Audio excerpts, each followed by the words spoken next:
Ito yung hindi maalis-alis ang skip. So tingnan natin ang timing ng looper. Yun, tama naman yung under looper. Yung taas tingnan natin. Ayan. Parang medyo mataas yung needle. So ibababa natin ng kaunti. Bubuksan natin dito. Yan, luluwagan natin yan. Para maibaba natin yung needle bar.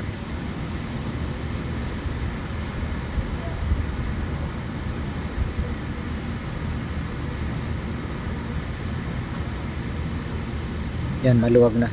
Bababa natin.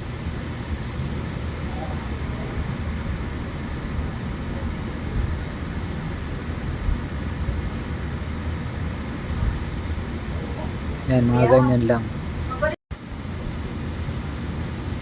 Tapos hipitan na natin.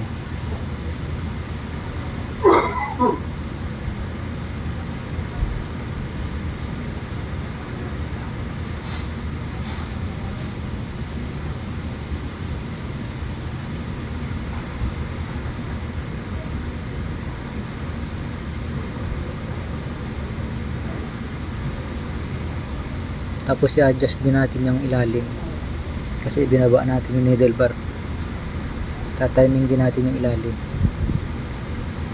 Eye to eye lang naman natin yan.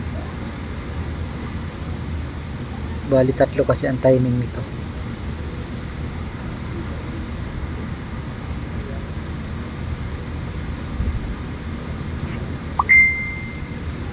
Yan, okay na yun.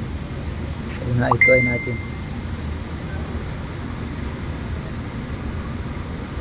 Tapos doon naman tayo sa upper looper. Yan o.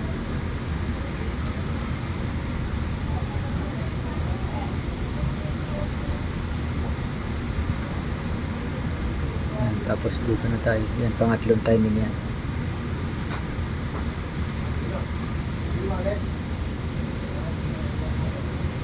Yan, okay na yung ganyan timing.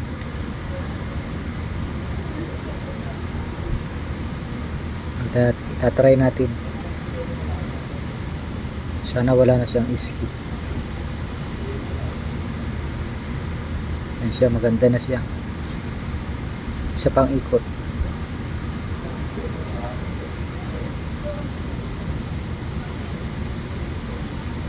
Yan, okay na siya.